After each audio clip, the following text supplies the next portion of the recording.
Good morning, Shaun. Good morning, Brendan. Yay, CockoftheWalkPodcast. Yeah. And I've been doing them, and I'm trying to get creative with them. That's what I was just discussing.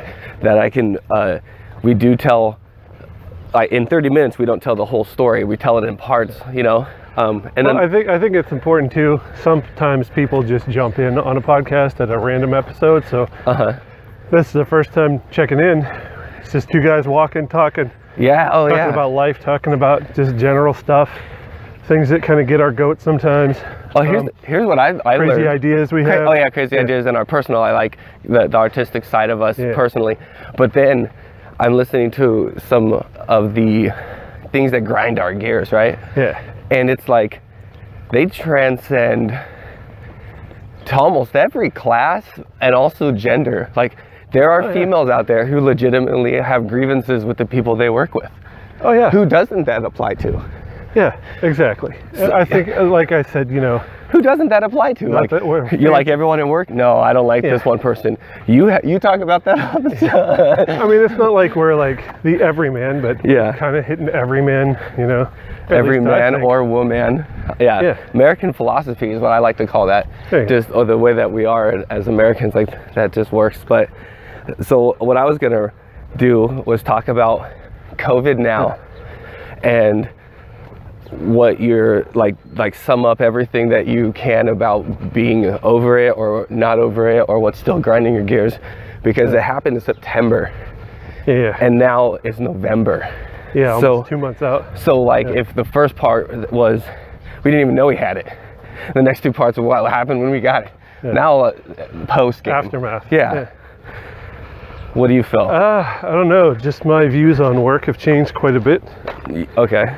Like I said, my big takeaways, right, were that, you know, I was fretting over, do I give up money for going back to day shift?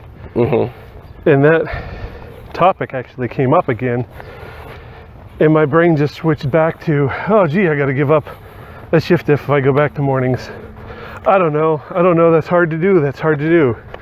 But I took a month off without getting a paycheck at all. And I'm like, it's just money.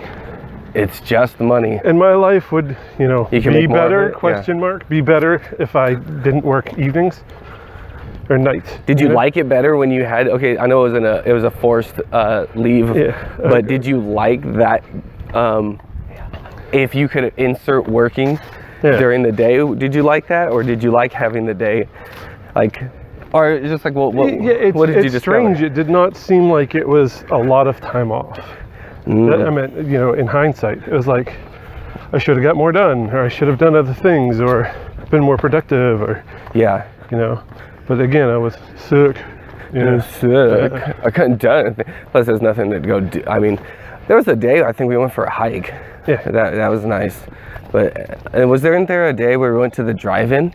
Yeah, we went to the drive-in too for my daughter's birthday, and it's like you got out and did a little bit, but you could have done that at night. It was at night. So that you know, that portion of post COVID, it's like, do I go to work and do I do I take that hit financially just to be more secure? And it's more than just the finances. It's night shift, there's not a lot of people there, and you're kind of left to your own vices. You like it better. Oh, day shift, you're in with hundreds of other people, and people try to micromanage you, tell you what to do or how to do it. Where the independence of the night shift is pretty damn sweet. And I think you're going to stay there for a while, because it's the demon you know as opposed to the demon you don't know. So it's take a pay cut and be around more people and be miserable. But you're off in the evenings, or stay where you're at, make a good deal of money, and you don't have to deal with a lot of people's BS. You don't know, but you haven't made the call yet. But right now, until you make that call, you're just sticking out the night shift. I'm just gonna ride it. And again, it's hard to give up money, even though, like I said, that concept of like, I did okay. I set myself up and I could be all right. I could be all right earning less. Wouldn't be great, wouldn't be ideal. You want to take a pay cut, working the same job? Just because it's a different hour, you're getting paid less.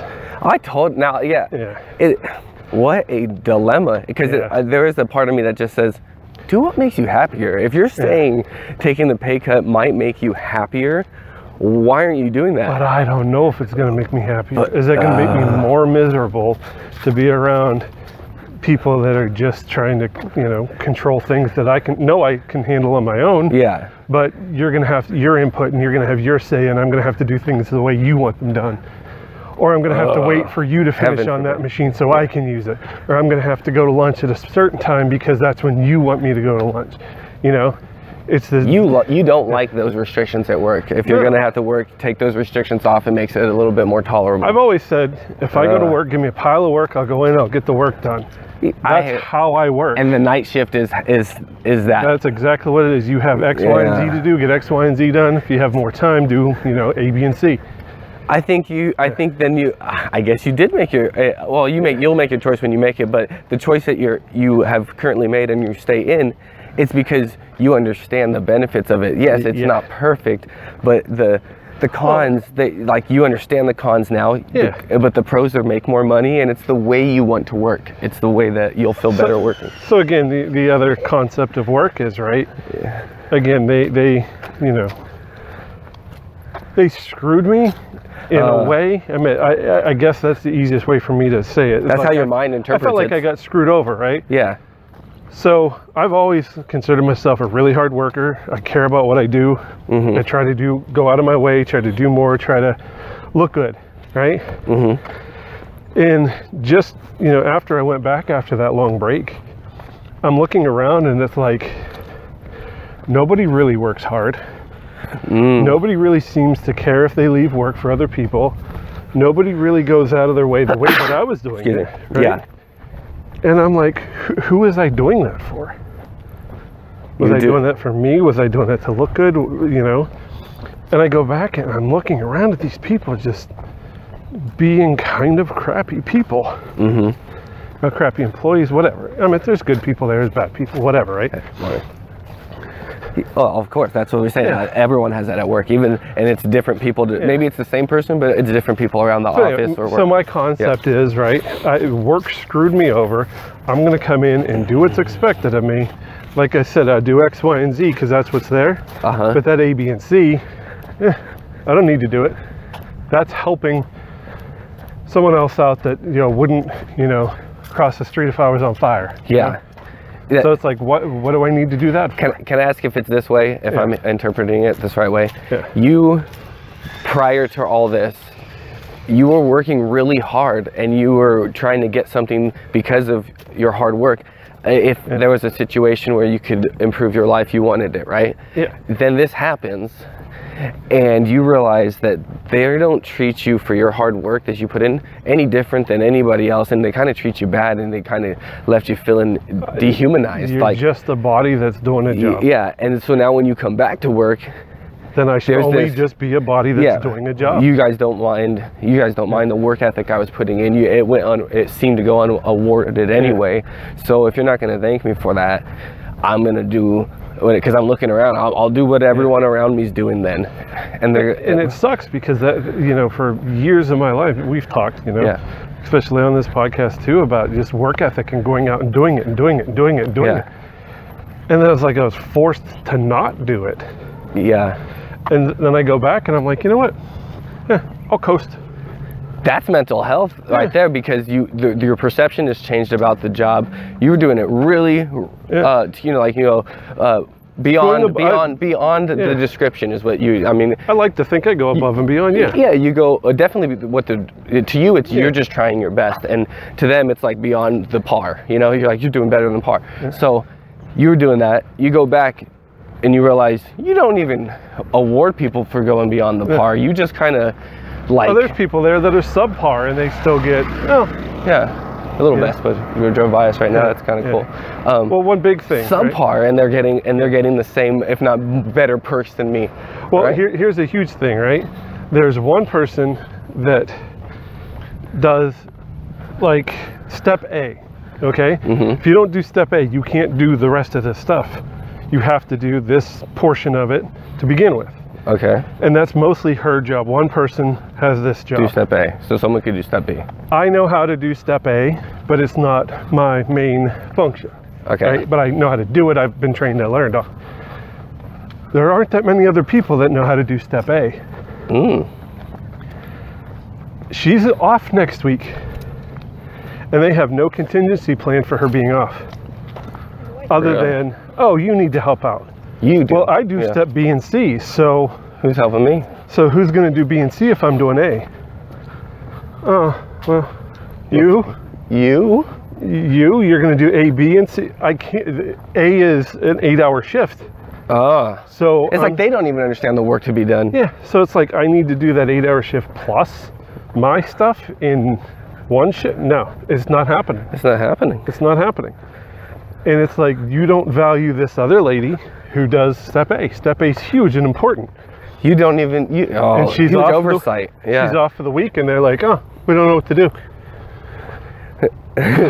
We definitely went beyond the COVID part, but okay. So no, that was my argument. I know that's a great. Yeah. I like my job. No, I like my job. So in short, COVID, right? The work perception has changed. I'm trying to sum it up. I've talked a lot. Yeah. Work perception has changed. Home life is, about the same as normal. Everybody's healthy. Everybody's, working in school, and I don't think much else has changed other than kind of my viewpoint on if somebody's sick. Somebody has COVID, it's like, well, I hope it's not too bad, and move on with your life. There's an element to my experience that I feel, and I think maybe you do too, where it's like when you get COVID, or if you hear someone getting COVID because of the fear that's in the word, you understand what it means for them, but also at least when I hear it, it's, oh, you're going to be so financially burdened. Like there's this element where getting COVID isn't, you hope the health isn't the big issue, right? But even if it is, well, if you had to use a ventilator, you're still going to be so financially burdened. That's what it comes down to when I hear people, oh, how big of a hit did you have to take? Because everyone's taking a hit. You get COVID and something suffers. Your wallet definitely starts suffering. Most employers are like, take 10 days off. Take it off. But I don't, but you saying, you had to use a contingency that you took. I had to take a month off. You had to take your sick days. You had to start using them just to make sure you got paid. Other people didn't have their sick days, so they had to borrow against them. And so that's what I think about when I hear COVID. Like you got COVID? How much of a hit did you take? Yeah, were you working? Yeah, I can't. Oh shit, man. Yeah. But also, you're better, right? Yeah, I had it for 2 days. Yeah. You know what I mean? Like that kind of concept. How's your health? Okay, and how much of a hit did you take? And I hear that people only had it, briefly. But also, if you don't, then get better. But also, you're also going to take an even bigger hit. Yeah. Here's your 6-digit hospital bill. Yeah. Like, so it's kind of crappy. It is. And then we're seeing spikes again. Things are nationwide. Everybody's getting sicker and sicker, and work, like I said, we do the testing is getting backed up, everything's piling up. And do you feel a little Superman because you can't get it again, if you can get it again? I don't know if that's the truth. Okay, I really don't know. You still wear your mask, you still do your stuff, still do everything you part as if you're concerned about either giving it or getting it again. And I do the same. Like, I wear the mask at work, even though it was lifted, the mandate was lifted. I still wear it. I just do. But my idea is like, I'm not wearing it for me. Yeah. You think I'm wearing it for me? I went through this. Yeah. Unless if they come out with like new strand B, you get this one, you die. Yeah. The fear, there's a little bit lifted off of me. Doesn't mean I'm going to change my actions, but it's like, well. Okay, I got hit by the wave, I got back up. Who else is getting hit by this wave? Like anyone, it's coming in waves. Yeah. So I mean, for your take, I guess to interview you, what's your take? Oh, I'm bitter. I'm super bitter. Probably like in a different version, like perspective than you. Like, I went through the illness, and I think, like, what? So, how did I word this? Maybe it comes out wrong, but this year in March, it wasn't about March. March was an issue that was going down with COVID, and yes, I was trying to do my due diligence and I think we kind of figure out what it was very obvious to me that when you watch the media, you can take away no one knows what to do. You could probably take away, I mean, hindsight being 20. If you rewatch what's going on in January and February about COVID, most likely it's little clippets here and no one knows what to really do. And so as a person who was dealing with that and dealing with a frustrated marriage, what a year for them to collide, because it's like, we have this thing going down in March. We need to figure out what that means for our family. But we're having petty fights. And then now I have to go through this experience. Just the fear-inducing, and I think we summed it up without, again, diminishing anybody else's experience. We summed it up. This is what everybody was worried about. This is correct. This is what this was. Really? Overreaction. Everything went to shit for this. I won't say I'm not guilty of overreacting. I feel like I overreacted. Other people maybe think I underreacted. Off a campaign of misinformation. Off of me understanding that there was more to it that meets the eye than what was being told to us. So I do my due diligence and go, listen, I honestly think that the hospitals aren't ready right now in March to deal with this. I think that they're not getting the equipment needed to deal with it if it's what I hear it is. You guys just are ill prepared. Well, I got to go to work anyway. But you're ill prepared. Don't you realize I got to get that paycheck? Okay, well, we're going to have a problem because I feel like you're putting the family at jeopardy kind of thing. So wasn't the concept of you get COVID, you die, wasn't that a huge thing? Yes. I mean, that was floating around and everybody was petrified. Don't bring back, so you're going to bring back something that if we get, we die. Dude, I don't know. Like, no one knows. No one knows what it's going to do. They say it kills you. That's what they say. And you're like, it kills you? Yeah. Well, I got to make sure I get this paycheck. Don't you think? And then the concept of paychecks. Or the concept of, well, we're having issues, but I hear that it's not that bad on the kids. So to leave someone thinking you're just kind of protecting the kids and you don't think this will really hurt the kids, but you acknowledge that that it's killing adults. If I bring it home and get you sick, that won't matter. No, that won't. That's not of my concern, you know. So that kind of ruins stuff. Like, we had a big argument, and that will forever be an element of it. But it wasn't just March. March wasn't just about March, you know. But what a straw to break the camel's back, so to speak, for me. I got you. Like, you know, you're already stressed out about, you know, we do have kids together, we had finances, we had a home, you know, we have all these assets, like these things. And then you go, the stress of fearing your life. What? I don't want to put, you know, so, and then now that it's passed, it makes me bitter. It makes me like, geez, dude, like, because you know what I feel like it was a missed opportunity to actually bring the family together.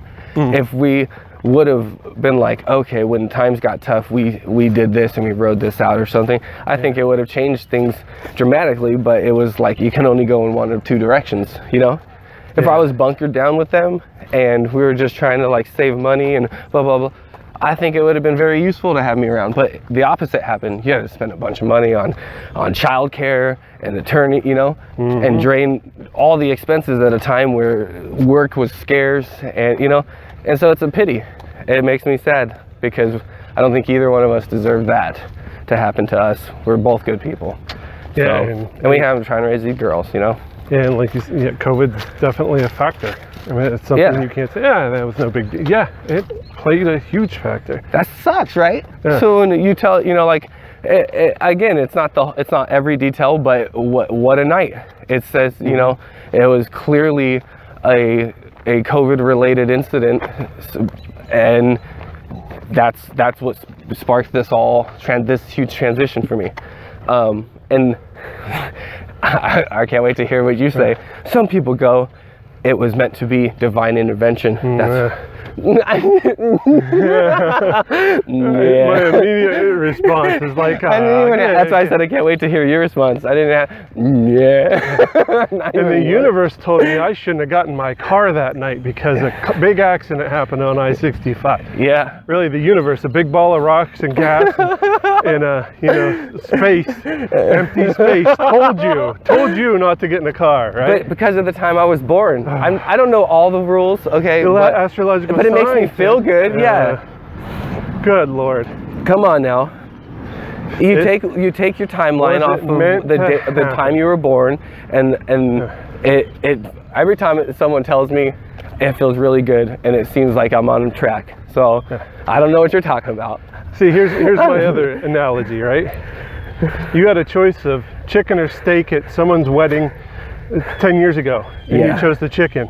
Yeah. If you would have chose the steak, you would be a millionaire today. What? Right? Right. Everything means something to something, and the progression of life from that point forward could have been so much different. But you had the fucking chicken, and now look where you're at.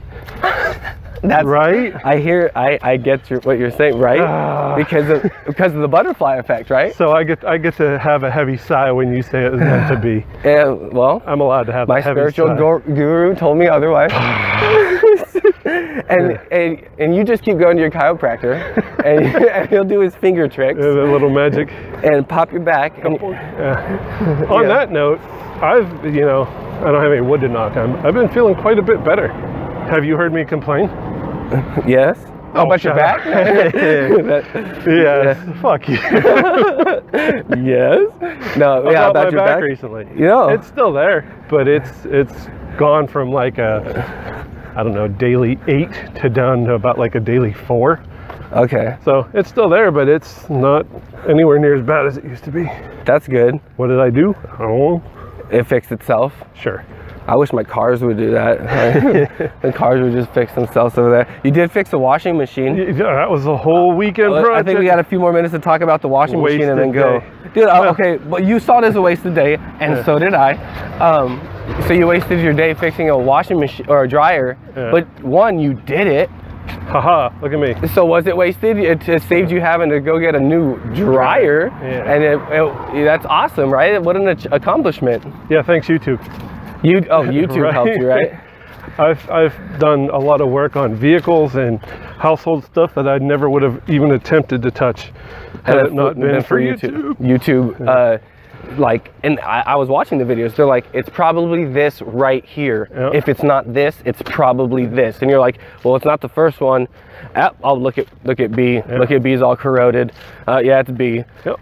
It was simple. Well, not simple. It took all day, to be honest. It took all day. There's a snapped wire. Ran to the store twice. Didn't get the right thing.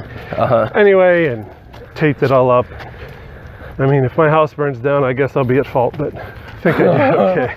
I guess I'll be at fault. So that's cool, though. One quick thing I wanted to show you. We still got time for that and everything. Do you have the concept? Okay, complete. Sidetrack left field. Go ahead. Do you have an idea of what it would take in your life to earn $1 billion? $1 billion? $1 billion. What it would take? I have a calculator pulled out. Okay. And I'm going to have you do a little fun trick. Okay. All right. There's 365 days in a year, right? Okay. I have the calculator in my hand. 365 days. 365. If I gave you $25,000 a day for a year, 25 times 25,000. Times 25,000. How much money are you getting in a year? 25,000? Yeah. You're getting 9,125,000. That's what you get in a year if I gave you 25,000 a day. Correct. Multiply that by 100 years. 100 years. If I gave you $25,000 a day, you still wouldn't have $1 billion. You'd have 912 million. If I gave you $25,000 a day, every day, no days off, for 100 years. Yeah. You don't live 100 years. No one's well, especially at this time. You would be at 912. You still wouldn't make $1 billion. $million. Yeah. You wouldn't even be at $1 million. And we just printed more than 5 trillion. You wouldn't even be at $1 billion. No. The concept of $1 billion. Imagine, hey, Bren, here's 25,000 today. I'd be like, wait, what? Here's 25 tomorrow. wait, what? Yeah. Who's listening? Here's my yearly salary in 3 days. Here's my, here's 2-3 times my yearly salary in a week.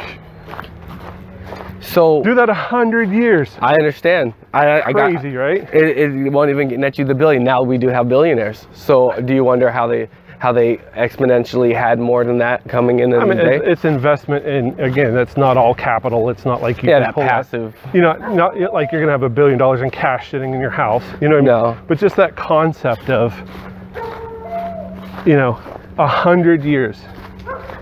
I don't know. It was just something that blew my mind. Here's a concept I have. No, I agree. Because if you get $1 billion, and who knows with the inflation and all, but I mean, come on, dude, that you're set. I hear we're talking like top 1%ers, right? Mm-hmm. Because of their passive income.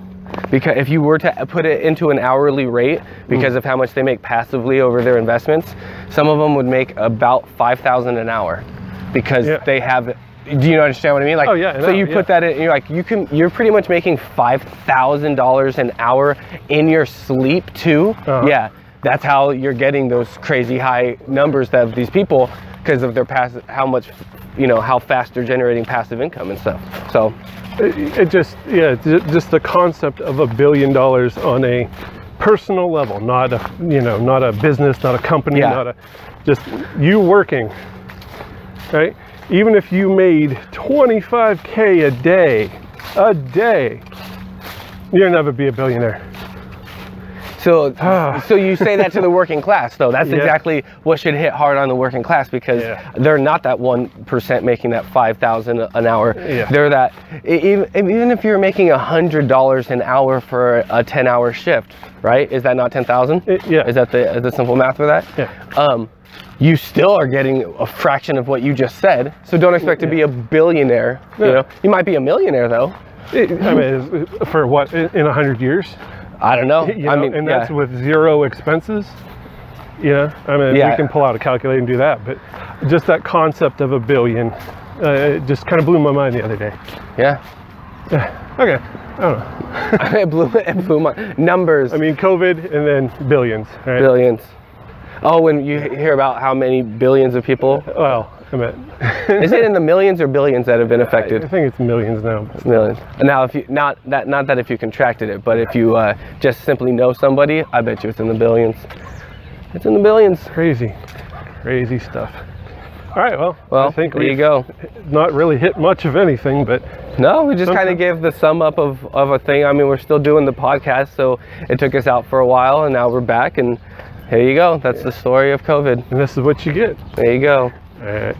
Well, it's been good. So, if you want to go fast, go alone. If you want to go far, go together. Thanks for listening. Thanks for listening. CockoftheWalkPodcast.